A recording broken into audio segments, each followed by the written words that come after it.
नमस्कार मित्रों मित्रों यही है सही भारत यूट्यूब चैनल में आपનું હાર્દિક સ્વાગત છે। મિત્રો આજે આપણે કોઈ પણ પ્રકારના રાગદેશ સિવાય વાસ્તવિક હકીકતોના આધારે મનુસ્મૃતિને વાત કરીએ એટલે આપણે મનુસ્મૃતિને સમજવાનો પ્રયાસ કરીએ, કારણ કે મનુસ્મૃતિ સનાતન ધર્મના જેટલા પણ શાસ્ત્રો છે એમાં વધુમાં વધુ વિવાદિત ગ્રંથ છે અને ઘણા લોકો એને માનવ સભ્યતાનો ઉચ્ચતમ ગ્રંથ માને છે, ઘણા લોકો એને ભારતની અધોગતિનું મૂળ માનતા હોય છે। પણ વાસ્તવમાં ભારતમાં અંગ્રેજો શાસન કરવા આવ્યા એટલે ભારતની અંદર કઈ રીતે શાસન કરી શકાય એનો અભ્યાસ કરતા એમણે જોયું અને એમણે પહેલા હિન્દુ ધર્મના શાસ્ત્રોનો, સનાતન ધર્મના શાસ્ત્રોનો અભ્યાસ કરતા જોયું કે આ દેશની અંદર વિભાજનનો પાયો તો ખૂબ જૂના સમયથી હિન્દુ શાસ્ત્રોએ નાખેલો છે। એને એમના મનુસ્મૃતિની અંદરથી ખૂબ અગત્યની હકીકતો જાણવા મળી કે ભાઈ આ મનુસ્મૃતિએ અને બીજા ગ્રંથોએ આ એના સમાજના 4 વર્ણ અને અનેક હજારો જાતિઓમાં વહેંચેલી છે અને એક જ્ઞાતિની અંદર એમણે એવું વિભાજન કર્યું છે કે એકબીજાથી ઉચ્ચતાના ક્રમથી, ઉચ્ચતાના મિથથી પીડાય છે। દરેક જ્ઞાતિ પોતાના બીજી જ્ઞાતિથી ઊંચી માને છે અને પોતાની નીચે રહેલી જ્ઞાતિને એ નીચે માને છે, એટલે આ ઉચ્ચતાનું નીચતાનું મિથ છે ને એ મનુસ્મૃતિ અને એવા બીજા શાસ્ત્રોમાં પડેલું છે। એટલે આ વર્તમાન ભારતની અંદર જે વર્ણ વ્યવસ્થા, જાતિ પ્રથા, જાતિ ભેદ, ઉચ્ચ નીચ ક્રમની જે અસમાનતા અને અસ્પૃશ્ય છે ને એનો દસ્તાવેજ જ મનુસ્મૃતિ છે। એટલે મનુસ્મૃતિ એ સમયના કોઈ વિકૃત મગજવાળા કોઈ માણસે આની રચના કરી અને મનુ નામના કોઈ ઋષિના નામે અથવા તો કોઈ વ્યક્તિના નામે એનો પ્રસ્થાપિત કરી દેવામાં આવ્યું। એટલે મનુસ્મૃતિ વાત શું કરે છે? 4 વર્ણની વાત કરે છે। 4 વર્ણની અંદર તમામ સ્તરે એ નામમાં, કામમાં અને વ્યવહારની અંદર ભેદભાવ કરે છે। 4 વર્ણના ધંધાની વિભાજન કરે છે, પરંતુ એ ધંધાનું વિભાજન છે એ કામનું વિભાજન નથી, એ સમાજનું વિભાજન છે। પણ કેટલાક બૌદ્ધિક ભસ્માસુરો એમ કહે છે કે આ તો શ્રમ વિભાજન છે। હવે શ્રમ વિભાજન શું છે કે તમે પહેરેલું શર્ટ છે તો એ શર્ટને એક જ દરજી એનું કટિંગ કરે, એની સિલાઈ કરે, એના ગાજ બટન કરે અને એની ઇસ્ત્રી કરી એનું પેકિંગ કરે તો એમાં એનો સમય વધારે વેડફાય, પરંતુ આવા અનેક શર્ટનું ઉત્પાદન કરવાનું હોય તો એનો એક કટિંગ માસ્ટર હોય, એક ટેલરિંગ હોય, એક ગાજ બટન કરવાવાળો, એક ઇસ્ત્રી કરવાવાળો, તો દરેકના પોતાના કામની અંદર એની ચોકસાઈ વધતી જાય, ગુણવત્તા વધતી જાય, ઝડપ વધતી જાય અને ઓછા સમયમાં વધારે ઉત્પાદન થાય। આ શ્રમ વિભાજન કહેવાય। અને શ્રમ વિભાજન 100 વર્ષ પહેલા અમેરિકાની જનરલ મોટર્સ ના માલિક હેનરી ફોર્ડે કન્વેયર બેલ્ટ નામની એક સિસ્ટમ ડેવલપ કરી અને શ્રમ વિભાજનની પ્રક્રિયા દાખલ કરી હતી। આને શ્રમ વિભાજન કહેવાય। આમણે જે સમાજને જુદો પાડી દીધો એ શ્રમ વિભાજન નથી, એ તો એમણે શોષણ માટેની આખી પ્રક્રિયા છે। એટલે શ્રમ વિભાજનના કારણે ચીજવસ્તુની ગુણવત્તા વધે છે, સમયની બચત થાય છે, કામની ઝડપ વધે છે અને ઓછા સમયમાં વધુ ઉત્પાદન થાય અને ઉત્પાદન એનો ખર્ચ છે એની અંદર ઘણો બધો ખર્ચો થાય છે। હવે મૂળ વાત કરીએ કે મનુસ્મૃતિની અંદર એવી કઈ બાબતો છે કે જે વિવાદાસ્પદ કહી શકાય અથવા તો જેણે ઘણા બધા વાદ વિવાદો પેદા કર્યા, તો મનુસ્મૃતિની આપણે જો અહીંયા જે વાત કરવી છે, મનુસ્મૃતિની અંદર ઘણી બધી બાબતો જ્યારે આ લોકોને આગળ આવતી હોય ત્યારે એમ કહે છે ભાઈ આક્ષેપક છે, આ શ્લોકો ક્ષેપક છે। એટલે જે ગોબર માનસ પુત્રો છે ને એને ક્ષેપકથી ખબર નહીં પડે, પરંતુ જે બુદ્ધિજીવી લોકો છે અને જે અભ્યાસુ છે એને ખ્યાલ આવે છે કે જે મૂળ રચના હોય, મૂળ કૃતિ હોય અને એની અંદર પાછળથી 2, 5, 2500 વર્ષે એની અંદર બીજા કંઈક વધારાની વસ્તુ ઉમેરી દેવામાં આવે એને ક્ષેપક કહેવાય।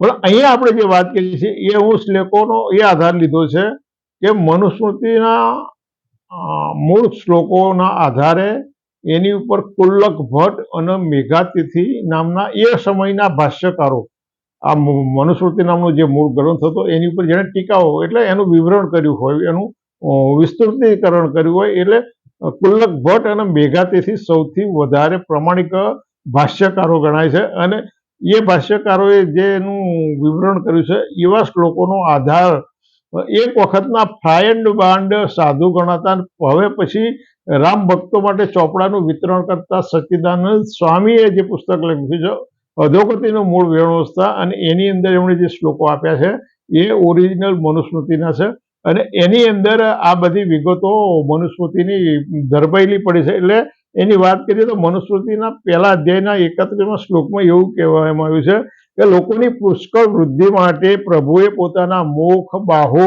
સાથળ અને પગમાંથી અનુક્રમે બ્રાહ્મણ, ક્ષત્રિય અને વૈશ્ય પેદા કર્યા. આ તમને શક્ય લાગે છે કે એના મોઢામાંથી પાછા પ્રજા પેદા થાય, એના બાહુમાં એટલે આ બાવડાઓમાંથી, અને એને સાથળમાંથી. આ તો કયું એવું મશીન હતું આ પ્રભુ કે એની અંદરથી આ પ્રમાણે લોકો પેદા થયા, બરોબર છે. એટલે આ બધું આ હંબક બાબતો, અને એના એમણે ધાર્મિક વાઘા પહેરવાનો પ્રયાસ કર્યો. એ અધ્યાયના 89મા શ્લોકમાં એવું કહે છે કે પ્રજાનું 188 નંબરના શ્લોકમાં શું કહે છે કે ભણાવવું, ભણવું, યજ્ઞ કરવા, યજ્ઞ કરાવવા, દાન દેવું અને દાન આપવું, આ 6 કર્મ બ્રાહ્મણોના છે. આવું આપણે બ્રાહ્મણો માટે કર્મ નક્કી કરી નાખ્યા. એટલે પરમ જેવી જિંદગી જીવવાની, બીજાની ઉપર તાગડ ના કરવાના, એનો અર્થ એવો થાય. એમાં 189મા શ્લોકમાં એવું કહે છે પ્રજાનું રક્ષણ કરવું, દાન આપવું, યજ્ઞ કરવા, ભણવું તથા વિષયોમાં આસક્તિ ના રાખવી. એટલે આમણે વિષયોમાં આસક્તિ ના રાખવી, બ્રાહ્મણ રાખી શકે. આ શ્લોકનો અર્થ એવો થાય છે. એ ક્ષત્રિયોના કર્મ, ક્ષત્રિયો માટે આ કર્મ, એમણે વિષયોમાં આસક્તિ નહીં રાખવાની, બીજા લોકો રાખી શકે. એનો 90મો શ્લોક છે, એમાં એવું કહે છે પશુઓનું રક્ષણ કરવું, દાન કરવું, યજ્ઞ કરવા, ભણવું, વેપાર વણસ કરવો, વ્યાજવટો એટલે વ્યાજવટો ખાવાનો નિયમ તો આપણે અહીંથી લાગુ પાડી દીધો છે, અને ખેતી કરવી એ વૈશ્યોના કર્મો છે. અને એના 91મા શ્લોકમાં એવું કહે છે તે ભગવાને, આ એવો કયો ભગવાન, તે ભગવાને શુદ્ર માટે એક જ કર્મનો પછી અમે આદેશ આપ્યો છે કે તેણે ઉપદ્યા ત્રણેય વર્ણોની નિંદા કર્યા. સેવા તો કરવાની, પણ પછી અમે નિંદા નહીં કરવાની. એટલે આ એક અનાચારનું ખૂબ મોટું વિષચક્ર છે. આની અંદર એમણે એક આધાર આપ્યો છે કે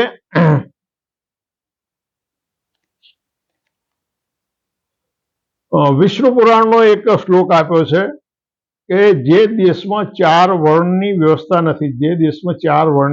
નથી, અમેરિકા, જાપાન, ચીન નથી, તે દેશને મલેચ્છ જાણવો, અને ત્યાંનાથી બીજો જ્યાં વર્ણ વ્યવસ્થા હોય ત્યાં આર્યવર્ત જાણવો. એટલે જ્યાં આ વ્યવસ્થા હોય એને આર્યવર્ત જાણવો, અને આ વ્યવસ્થા ના હોય એને મલેચ્છ જાણવો.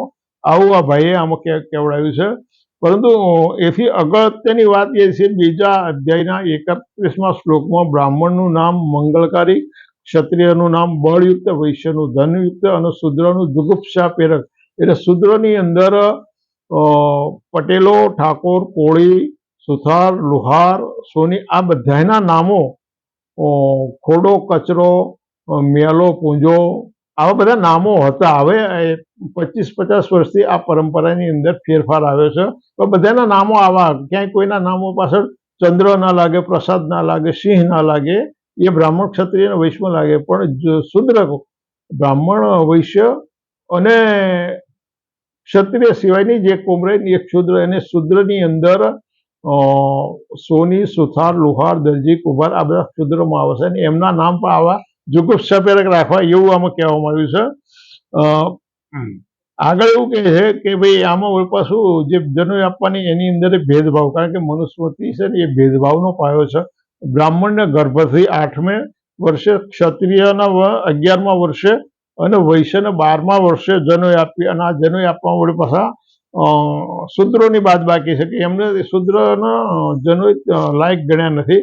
આ ભેદભાવ ક્યાંથી કઈ રીતે થઈ શકે, એની આ લોકો કઈ રીતે શરૂઆત થઈ શકે એ કર્યું છે. બ્રાહ્મણને મળીને કુશળ પૂછવું, ક્ષત્રિયને મળીને અનામય પૂછવું, વૈશ્યને મળીને ક્ષેમ પૂછવું, અને શુદ્રને મળીને આરોગ્ય પૂછવું. આ પણ એકબીજાને બોલાવવા માટે, આરોગ્ય પરની તપાસ, એમ ખબર પૂછવા માટે પણ કેવો ભેદભાવ છે. આ બહુ સમજવા જેવી વાત છે. આ ભેદભાવની પરંપરા અને એક પ્રકારનું વિભાજન આ લોકોએ ક્યાંથી કઈ રીતે કર્યું, આ સમજવા જેવી બાબત છે. સાથે સાથે ત્રીજા અધ્યાયનો 13મા શ્લોક છે, એમાં બહુ સમજવા જેવી વાત છે. લગ્ન પ્રથાની વાત કરી કે શૂદ્રએ શૂદ્ર જાતિની કન્યા સાથે પરણવું, વૈશ્ય જાતિની કન્યા સાથે, ક્ષત્રિય વર્ણ અથવા વૈશ્ય અને તથા શૂદ્ર સાથે પણ પરણવું. આ જો આ છે ને લગ્ન પ્રથાની વાત છે. લોમ અને અનુલોમ લગ્ન પ્રથાની આ અહીં આગળ શરૂઆત છે. શૂદ્રએ શૂદ્ર જાતિની કન્યા સાથે જ પરણવું, પરંતુ વૈશ્ય ઉપરાંત શૂદ્ર એટલે એ પોતાની જ્ઞાતિ, પછી ક્ષત્રિય પોતાની ક્ષત્રિય કન્યા સાથે સાથે વૈશ્ય અને શૂદ્ર કન્યા સાથે, અને બ્રાહ્મણે પોતાની વર્ણ તો ખરી જ, તે પોતાની વર્ણ ખરી, પણ એની સાથે ક્ષત્રિય વૈશ્ય અને શૂદ્ર કન્યા પણ સાથે પણ લગ્ન કરી શકે, એવો મનુસ્મૃતિના 3 અધ્યાયનો 13મો શ્લોક એવું કહે છે. અને એમાં હવે પાછું આગળ એવું કહે છે કે બ્રાહ્મણ, ક્ષત્રિય અને વૈશ્ય પુરુષો મોહથી પણ હલકી જાતિની સ્ત્રીને પરણે તે તેઓ પોતાના કુળને અને સંતાનો સહિત શુદ્રપણું લગાડે છે. એટલે આવી એમણે હલકી વર્ણ, આ બધા મનુસ્મૃતિના શબ્દો છે, સમજવા જેવા છે. અને ભેદભાવની પરંપરા, ભાગલાની પરંપરા ક્યાંથી કઈ રીતે થઈ છે. હવે 4થા અધ્યાયનો 80મો શ્લોક છે, સમજવા જેવો છે કે શૂદ્રને જ્ઞાન આપવું નહીં. ભારતીય સમાજ વ્યવસ્થા અને શાસ્ત્રોએ શૂદ્રનો શિક્ષણ, સંપત્તિ અને શાસ્ત્રોથી વંચિત રાખ્યા. એમાં કહે છે શૂદ્રને જ્ઞાન આપવું નહીં, એઠું પણ ના આપવું, એને એઠું આપવું નહીં, ધર્મનો ઉપદેશ પણ આપવો નહીં, અને વ્રત વગેરેનો ઉપદેશ પણ આપવો નહીં. આ સમજવા જેવી બાબત છે. અને આને આ લોકો પાછા જુદી જુદી રીતે એ કહેતા હોય છે. એથી પણ એમનો ભેદભાવ આગળ છે. 4થા અધ્યાયના 208મા શ્લોકમાં શું કહે છે? ગવૈયાનું, સુથારનું, દીક્ષિતનું, વૈદ્યનું, વંધ્યત્વનું, આખા નગરનું, વટલાયેલાનું, અગ્નિફળ વેચનારનું, નટનું, દરજીનું, લુહારનું, નાટકિયાનું, સોનીનું. આ સોની, સુથાર, લુહાર પોતાની જે સવર્ણ ગણાવે છે ને એના માટે છે. અને મનુસ્મૃતિના 4થા અધ્યાયના 208 થી 217મા શ્લોકમાં, અને આ વિગત અધોગતિનું મૂળ વર્ણ વ્યવસ્થા 1989ની પ્રિન્ટના પાન નંબર 44 ઉપરથી હું તમને આપી રહ્યો છું. એટલે એમ કે આ બધાનું આ વગેરે જ્ઞાતિઓનું અન્ન ખાવાનું, એટલે આ ઉપર જે જ્ઞાતિઓ ગણાય એનું અન્ન ખાઈ શકાય નહીં. આ જ્ઞાતિઓનું અન્ન ખાવાનો નિષેધ કરવામાં આવે છે. એમાં પાછું 4થા અધ્યાયના 220 અને 221 શ્લોકમાં એવું કહે છે, રાજાનું અન્ન તેજન, રાજાનું અન્ન હોય ને તેજન ગ્રહણ કરે, શૂદ્રનું અન્ન બ્રહ્મચર્ય, સોનીનું અન્ન આયુષ્ય, ને મોચીનું અન્ન યશને, કારીગરનું અન્ન પ્રજાને, ધોબીનું અન્ન બળને હણે છે, વૈદ્યનું અન્ન પરુ જેવું, વ્યભિચારીનું અન્ન વીર્ય જેવું, વાજ વટાવ ખાવનારનું અન્ન વિષ્ટા જેવું, અને શસ્ત્ર વેચનારનું અન્ન મળ જેવું હોય છે. આવું આ લોકો કહે છે. એટલે તમે સમજવાનું છે કે ક્યાં ક્યાં કેટલી બધી હીન માનસિકતા છે. પણ એમણે જયારે આ બધી રચના કરી ત્યારે એમને એવો ખ્યાલ ન હોય કે એક સમયે ભારતની અંદર મેં શિક્ષણ નીતિ લાગુ પડશે, એ પછી આટલા બધી પરિવર્તનો આવશે અને દુનિયા આ ટેકનોલોજીના કારણે આટલી બધી આગળ વધી જશે, એવી એમની કલ્પના બહારની વસ્તુ હતી. એટલે એમણે માની લીધું કે અમે જે અત્યારે કહીએ છીએ એ બધું કાયમ ચાલ્યા કરશે. અને એમ માની એમણે આ બધી બાબતો અહીંયા આગળ મૂકી છે. આવી તો 1000 બાબતો હોય છે, પણ આપણે સમયની પાબંદીને ધ્યાનમાં રાખી અને અમુક વસ્તુને જતી કરી અને અમુક વસ્તુઓ અહીં આગળ કેવી છે કે મનુએ છે ને દંડ માટેના જે નિયમો નક્કી કર્યા છે, મનુએ દંડના જે 10 સ્થાનો નક્કી કર્યા, એમાં ક્ષત્રિય, વૈશ્ય, શૂદ્ર વગેરે માટે છે. દંડના જે સ્થાનો છે ક્ષત્રિય, વૈશ્ય અને શૂદ્ર માટે છે. પણ બ્રાહ્મણે ગમે તેટલો મોટો અપરાધ થઈ ગયો હોય તો પણ તેને કશી પણ ઈજા પહોંચાડ્યા વિના તેના ધન સાથે તેનો દેશ નિકાલ જ કરાય, બીજો કોઈ દંડ થઈ શકે નહીં. એટલે આ બહુ સમજવા જેવી વાત છે. આ લોકોએ કેવા કેવા નિયમો બનાવી અને ક્યાં ક્યાં તમને દંડિત કરી શકાય એના આ નિયમો છે. આગળ સમજવા જેવી બાબત એ છે કે 8મા અધ્યાયનો 417મો જે શ્લોક છે એમાં એવું કહેવામાં આવ્યું છે કે બ્રાહ્મણને જરૂર હોય તો શુદ્રના ધનને કશી શંકા વિના લઈ શકે છે, કારણ કે શુદ્રનું કંઈ હોતું નથી. મેં આગળ જે વાત કરી, શુદ્રનું શિક્ષણ, સંપત્તિ અને શસ્ત્રોથી વંચિત રાખ્યા, એમાં બ્રાહ્મણને જરૂર હોય તો શુદ્રના ધનને કશી શંકા વિના લઈ શકે, કારણ કે શુદ્રનું કંઈ હોતું નથી. જે છે તે તેના સ્વામી બ્રાહ્મણનું જ છે. એટલે આ શુદ્રોને કઈ રીતે પીડી શકાય, એમને કઈ રીતે નાસીપાસ કરી શકાય, એ માટેના આ બધા એમના તૂત છે. હવે આગળની વાત કરીએ તો એમણે લોમ, અનુલોમ અને પ્રતિલોમ લગ્ન પ્રથાના જે નિયમો આપ્યા છે, એમાં 10મા અધ્યાયનો 10મો શ્લોક છે, એ બહુ વિચારવા જેવો છે. એમણે વર્ણશંકર પ્રજાનું નિર્માણ કર્યું. બ્રાહ્મણ, ક્ષત્રિય અને વૈશ્ય 3 વર્ણ, ચોથી વર્ણ શૂદ્ર. તો શૂદ્ર વર્ણમાં હજારો જ્ઞાતિઓ કેમ? કારણ કે એમણે લોમ અને અનુલોમ લગ્ન પ્રથાના નિયમ કર્યા. એમાં એમના 10મા અધ્યાયનો 10મો શ્લોક છે, બ્રાહ્મણથી વૈશ્ય કન્યામાં અંબષ્ટ બાળક જન્મે છે, બ્રાહ્મણથી શૂદ્ર કન્યામાં નિષાદ જન્મે છે, અને તથા બીજા નામે એ પાર્શવ જન્મે છે. ક્ષત્રિય પુરુષથી શૂદ્ર કન્યામાં કુર આચાર વાળો ઉગ્ર બાળક જન્મે છે.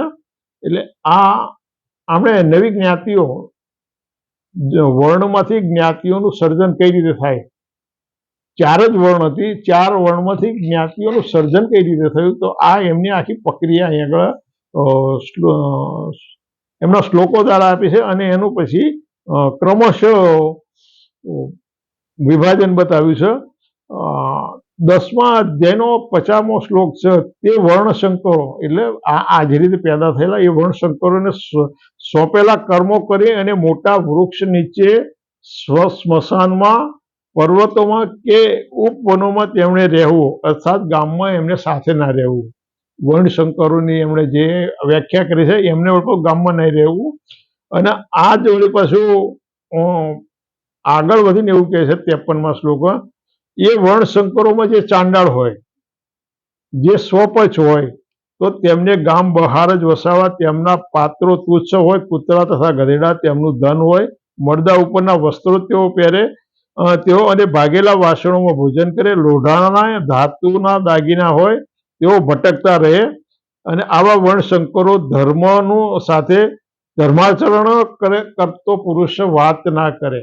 ચાંડાળ કોને કહેવાય છે? કે બ્રાહ્મણ પુરુષ અને શૂદ્ર કન્યાથી જે બાળકો હોય એને આ ચાંડાળની પરિભાષામાં આપણે મૂક્યા છે. આ બહુ સમજવા જેવી વસ્તુ છે કે ક્યાં ક્યાં કેટલો બધો ભેદભાવ છે અને કેટલા બધી એમના મનની અંદર ધૃણા પડી છે. આગળની વાત કરીએ, 10મા અધ્યાયના 121માં, 22માં, 23માં શ્લોકમાં શું કહે? ક્ષત્રિય કે વૈશ્યની ચાકરી શૂદ્ર ભલે કરે, પણ જો તેને સ્વર્ગ, મોક્ષ જોઈતું હોય તો બ્રાહ્મણની જ ચાકરી કરવી. બ્રાહ્મણની ચાકરી સિવાય બધું નિષ્ફળ જશે. એટલે આ બધા શ્લોકો, આ બધી બાબતો અનાચાર, અન્યાય અને અસ્પૃશ્યતાની જનક છે.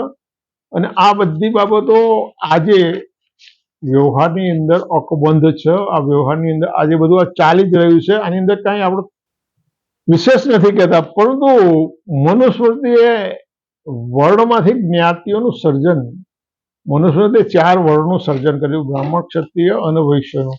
એટલે એમણે ખાસ ધ્યાન એ રાખ્યું કે આ 4 જ્ઞાતિઓ છે ને એકબીજામાં મળી ના જવી જોઈએ, કારણ કે એની અંદર જો સમાનતા હોય, 4 જ્ઞાતિઓની અંદર સમાનતા હોય તો એકબીજાના ઘેર બેસતા ઉઠતા, ચા પાણી કરતા, બ્રાહ્મણના ઘેર બ્રાહ્મણ બેસે, ક્ષત્રિયના ઘેર ક્ષત્રિય બેસે, વૈશ્યના ઘેર વૈશ્ય બેસે, અને એકબીજાના ત્યાં ચા પાણી કરે, એકબીજાની મિત્રતા થાય અને એકબીજાનામાં સમાનતાની ભાવના પેદા થાય, તો એ લોકો મળી જાય. આ લોકો મળી ના જવા જોઈએ. એટલે એ મળી ના જાય એના માટે એમનામાં ક્રમિક અસમાનતા, બ્રાહ્મણ ક્ષત્રિય વૈશ્ય અને શૂદ્રથી ઊંચો છે, ક્ષત્રિય વૈશ્ય અને શૂદ્રથી ઊંચો છે, અને વૈશ્ય શૂદ્રથી ઊંચો છે. એવી ક્રમિક અસમાનતા અને ઉચ્ચ નીચનું મિથ કર્યું. અને એ મિથનો કાયમ રાખવા માટે એ આ લોકો ભેગા ના થઈ શકે. ક્ષત્રિય વૈશ્ય વર્ણનો બ્રાહ્મણનો મૂડીદાર હોય, ક્ષત્રિયનો મૂડીદાર હોય, વૈશ્યનો મૂડીદાર અને શૂદ્રનો મૂડીદાર હોય. આ લોકોનો એક સમાનતા એ છે કે લોકો મૂડીદાર છે, પણ બીજી જે સમાનતા છે એમની મૂડીવાન હોવાની સમાનતા છે. એને આ લોકો કઈ રીતે જે એમનામાં ઉચ્ચ નીચપણાનું જે મિથ છે ને એ આ સમાનતાનો છેદ મારે છે. અહીંયા એક ચિત્ર છે, અહીંયા તમે જોઈ શકો છો કે આ છે બ્રાહ્મણ, ક્ષત્રિય, વૈશ્યનો જે અમીર લોકો છે એ લોકો એકબીજા રૂપિયાવાળા મૂડીવાળા હોવાના કારણે ભેગા બેસે, ઉઠે, ભેગા ધંધા કરે. પણ વળી પાછું એમનામાં ઉચ્ચ અને નીચનું મિથ કામ કરે છે. એટલે બ્રાહ્મણનો મૂડીદાર, ક્ષત્રિયનો મૂડીદાર, આ બેય ઉચ્ચ નીચથી. બ્રાહ્મણ પોતાને સૌથી શ્રેષ્ઠ માને છે, ક્ષત્રિય વૈશ્ય અને શૂદ્ર કરતા પોતાને, એટલે એની વચ્ચે મેળ મિલાપ ના થાય. એ જ રીતે આ ચારે વર્ણના એકદમ ગરીબો હોય એટલે ગરીબો ભેગા થઈને અને પોતાનું દુઃખ મટાડવા ભેગા થાય, પણ એની અંદર પેલું મિથ કામ કરે છે.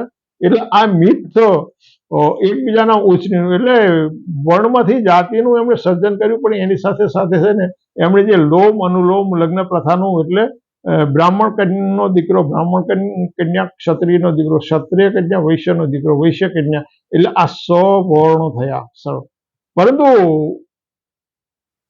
ઉતરતા ક્રમે અને ચડતા ક્રમે લગ્ન થાય. બ્રાહ્મણનો દીકરો બ્રાહ્મણ, ક્ષત્રિય, વૈશ્ય, ક્ષત્રિયનો દીકરો વૈશ્ય શૂદ્ર, અને વૈશ્યનો દીકરો શૂદ્ર કન્યા. આ ઉતરતા ક્રમે લગ્ન કરે ને એમાંથી જે બાળક થાય એને આપણે વર્ણશંકરની કેટેગરીમાં મૂક્યું. એ જ રીતે ઉલટા ક્રમમાં શૂદ્રનો પુરુષ ક્ષત્રિય, વૈશ્ય અને બ્રાહ્મણ કન્યા સાથે લગ્ન કર્યો. વૈશ્યનો પુરુષ ક્ષત્રિય બ્રાહ્મણ સાથે અને ક્ષત્રિયનો પુરુષ બ્રાહ્મણ કન્યા સાથે લગ્ન કર્યા. તો આ ઉલટો ક્રમ થયો, અને આનાથી જે બાળકો પેદા થાય એને વર્ણશંકર કેટેગરી મૂક્યા. અને જે આજની અનુસૂચિત જાતિ અને જનજાતિ સિવાયની જે અન્ય પછાત વર્ગો છે અને એની અંદર જે આટલી બધી જે જ્ઞાતિઓનું સર્જન કર્યું છે એ આ પ્રક્રિયાની અંદર પડ્યું છે. એટલે એમણે કાયમી જુદાપણા માટે શું કર્યું, કાયમી અસમાનતાની ભાવના કરે, સાથે સાથે આંતરજ્ઞાતીય લગ્ન અને આંતરજ્ઞાતીય ભોજનની અંદર આપણે પ્રતિબંધ મૂકી દીધો. શું કર્યું, આંતરજ્ઞાતીય લગ્ન અને આંતરજ્ઞાતીય. એટલે એમણે 4 વર્ણોનું સર્જન કરીને અટકી ગયા નથી. 4 વર્ણનું સર્જન કરી, અને જો એનામાં સમાનતા હોત તો એ વર્ણ વ્યવસ્થા લાંબા ટાઈમે ટકી ના પણ. એ વર્ણ વ્યવસ્થાની લાંબા ટાઈમ માટે અને એ સ્વયં સંચાલિત ઓટો જનરેટર બનાવવા માટે એમનામાં ઉચ્ચ નીચનું મિથ મૂક્યું. અને એ ઉચ્ચ નીચનું મિથ પાછું એમને ભગવાનના નામે, દેવના નામે મૂક્યું. એ ઈશ્વરે એમ કે આ સર્જન કર્યું, ઈશ્વરે આ થયું. એટલે આખી મનુસ્મૃતિ રહી એ ઉચ્ચ નીચના, અસમાનતાના, અસ્પૃશ્યતાના પાયા ઉપર રચેલી છે. અને એના કારણે આજે પણ જે સનાતન ધર્મના, કથિત સનાતન ધર્મના જે હિન્દુઓ છે એની અંદર જે આટલા બધા વાડાભેદ છે, આટલી બધી અસમાનતા છે, ઉચ્ચ નીચનો ભેદભાવ છે, એ આ બધા શાસ્ત્રો પડેલા છે. અને એમાં સૌથી વધારે વિશેષ વિવાદાસ્પદ મનુસ્મૃતિમાં પડેલી છે. આપણે અહીંયા જે વાતો કરી એ મનુસ્મૃતિના અસલ શ્લોકો, અને જેની ઉપર ભેગાતીથી અને કુલ્લક ભટ્ટે ટીકાઓ લખી હતી, અને એનો આધાર લઈ અને સચ્ચિદાનંદે એનો ઉપયોગ કર્યો છે. એનો અહીંયા આપણે ચર્ચા કરી છે. જેને વધારે જરૂર લાગે એ ક્રોસ ચેકિંગ કરી શકે છે. અને આવી જ બાબતોનું અનુમોદન રાષ્ટ્રીય સ્વયંસેવક સંઘના જે ગોલવલકર હતા એ બંચ ઓફ થોટ્સમાં આનું વર્ણ વ્યવસ્થાનું પૂરેપૂરું સમર્થન કરી અને એમ કહે છે કે ભાઈ આ જાતિ વ્યવસ્થા રહીને એ તો ઈશ્વરનું સર્જન છે. પાંડુરંગ શાસ્ત્રી સ્વાધ્યાય પરિવારના છે, અને એ સંસ્કૃતિ ચિંતનની અંદર એમ કહે છે કે હિન્દુ સંસ્કૃતિ ટકી રહી હોય તે વર્ણ વ્યવસ્થાના કારણે ટકી રહી છે, અને વર્ણ વ્યવસ્થા આ દુનિયાની ઉત્તમ સમાજવાદી પદ્ધતિ છે એવું આ પુસ્તકમાં કહે છે. એટલે હવે મિત્રો તમારે વિચારવાનું છે. મારે જે કહેવાનું હતું મેં કહ્યું. ફરી મળીશું. આવજો.